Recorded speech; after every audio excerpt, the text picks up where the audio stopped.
Bonjour. Aujourd'hui, j'ai choisi un thème qui concerne la fabrication, la commercialisation d'un produit très consommé dans le monde, c'est les fromages.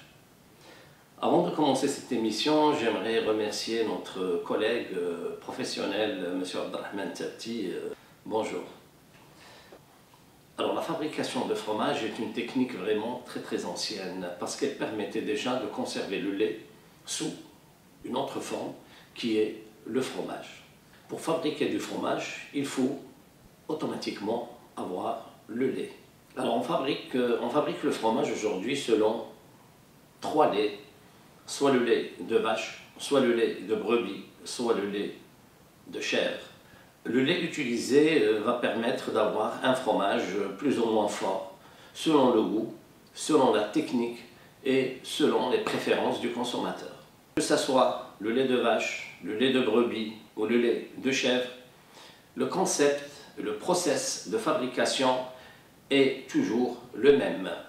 Alors, première étape, il faut bien sûr traire l'animal. C'est une action qui permet de recueillir le lait. Le lait sera stocké généralement à des températures entre plus 3 et plus 4 degrés Celsius. Il sera amené, acheminé vers le lieu de production dans des camions frigorifiques, dans des camions isothermes qui vont permettre de maintenir le froid du lait. Et une fois arrivé, bien sûr, il va y avoir des analyses du lait pour qu'il ne contienne pas de microbes nocifs pour la santé. Et généralement, on va essayer de régulariser la quantité de crème qui se trouve dans le lait. Généralement, on va crémer une partie du lait, un lait standardisé, avec une teneur de matière grasse qui va répondre à la fabrication de notre fromage. Pour fabriquer maintenant le fromage, il faut la présure. La présure est une substance très essentielle pour rendre le lait, pour cailler justement le lait. Cette présure, généralement, elle est issue soit d'origine animale, soit de l'animal, de l'estomac, généralement des vaches qu'on va extraire, ou des brebis ou des chèvres, sera macérée dans de l'eau salée et dans l'acide chlorhydrique. Il va y avoir les protéines qui seront libérées, qui seront dégagées dans cette eau, et on va récupérer ces protéines-là, c'est eux qui vont donner la présence de présure qui sera utilisée par la suite pour la fabrication du fromage. Il existe sur le marché également des présures d'origine végétale. On peut trouver ça sur les figues, les figuiers et également l'artichaut. Mais celui d'origine animale est plus sûr, il donne un résultat meilleur. Le chauffer à une température, on va ajouter donc la présure et des ferments lactiques pour permettre d'obtenir le caillé. Automatiquement, le caillé sera égoutté et après l'avoir égoutté, c'est là vraiment où va commencer la fabrication de notre fromage. Par la suite, le caillé sera égoutté, on va rajouter soit du sel, soit de la saumure, soit des champignons. Après, il va passer aux dernières étapes qui est l'affinage dans des caves à des températures bien précises. Et ce fromage-là, avec la forme qu'on va lui donner, sera donc à l'abri dans ces caves-là pendant une période donnée pour avoir une appellation de fromage déterminée. Ces fromages-là peuvent être également lavés et rester pendant l'affinage. Soit croûte fleurie, soit croûte lavée. Alors pour ceux qui seront lavés, donc on va parler de croûte lavée, et pour ceux qui seront fleuris, ils vont rester donc affinés à une certaine température dans la cave. Le même process, le même procédé pour le lait de vache, pour le lait de brebis et pour le lait de chèvre. Là on va passer deuxième technique, il s'agit de fromage à pâte pressée. Alors les pâtes pressées c'est le même concept, c'est le même process. Ce sont des fromages qui seront égouttés, mais cette fois-ci ils seront vraiment pressés à une pression pour extraire le maximum, parce que pour les pâtes molles, première sorte de fromage, on va juste les égoutter. Là, il va falloir les presser pour avoir ce qu'on appelle des fromages pressés, et le process, il est toujours le même, dans des caves qui seront affinées pendant une période bien déterminée. On parle bien sûr de fromage pressé non cuit. Pour les fromages pressés toujours, mais cette fois-ci ce qu'on appelle à pâte cuite.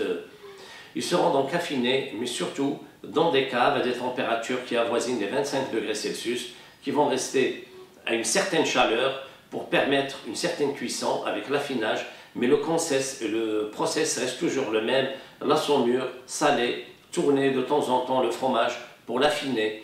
L'affinage et le temps sont très déterminants pour justement la qualité de votre fromage. Alors pour les fromages à pâte persillée, même process, même technique, mais le caillé doit être émietté en premier, par la suite mis dans des moules, égoutté, et bien sûr on va rajouter salé ou la saumure, et on va ajouter des moisissures à l'intérieur qui vont permettre d'avoir une pâte persillée.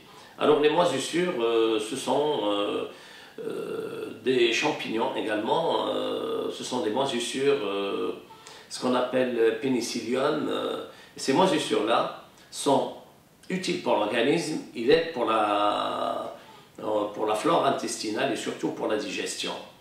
Et ces fromages-là seront affinés par la suite, retournés de temps en temps pour obtenir les fromages persillés. Que je n'ai pas cité au début, ils sont commercialisés dans des pots sous forme de yaourt, ce qu'on appelle les fromages frais. Vous connaissez quelques marques, ça peut être sucré. Ce sont des fromages tout simplement qui seront commercialisés avant d'être affinés. Pour les fromages frais, on n'utilise pas de la présure, mais uniquement les ferments lactiques. Le Cantal, l'Édam et le Gouda, par exemple, comme fromage à pâte pressée non cuite. Le Gruyère, l'Emmental, le Parmesan, là ils font partie des fromages à pâte pressée cuite. Enfin, il y a un fromage de chèvre très connu qui s'appelle le Cabécou, le Chabécou, qui fait partie d'un patrimoine, il fait partie des AOC, des appellations d'origine contrôlée en France. Ce fromage-là, dont la fabrication a été appris par les Arabes quand ils étaient en Espagne, la colonisation arabe en Andalousie. Le fromage peut être servi soit en assiette, soit en plateau, généralement après un repas. Le fromage également, on peut faire des gâteaux, des entremets tels que la préparation italienne très connue, le tiramisu à base de fromage frais. Utiliser d'autres gâteaux à base de fromage tels que le cheesecake ou le gâteau au fromage. J'espère que cette leçon concernant la fabrication de fromage vous a été utile, sachant que la consommation du fromage est très importante. L'étalage aujourd'hui de fromage dans les grandes surfaces est très intéressante. Il va falloir, dans le monde, il y a des centaines de variétés de fromage. En France, il y a plus de 360 AOC de fromage, appellation d'origine contrôlée de fromage. On peut servir le fromage sous forme de plateau, d'assiette. Et enfin, on peut déguster tout simplement du fromage avec un bon pain et du beurre. Alors pour résumer, le fromage aujourd'hui est un produit qui est très sollicité par le consommateur parce qu'on peut faire énormément de choses avec le fromage. Il peut être consommé en tant que produit tel qu'il est, sous forme d'une assiette de fromage ou un plateau de fromage qu'on peut commercialiser, qu'on peut recommander aux clients parce qu'il permet beaucoup plus à faciliter la digestion et d'apprécier aussi les différentes sortes de fromage. On peut également le servir comme entrée froide, certaines salades comme salade de Roquefort, salade de chèvre chaud, salade par exemple bleu d'Auvergne, même on peut faire des fromages, des flancs à base de fromage. Merci de m'avoir suivi dans cette émission concernant la fabrication des fromages. Pour la conservation des fromages, au frais, de préférence au frais, entre 5 et 6 degrés Celsius suffisent. Le temps de conservation, généralement, pour qu'il garde la forme, il ne faut pas que ça dépasse une semaine au frais. Merci.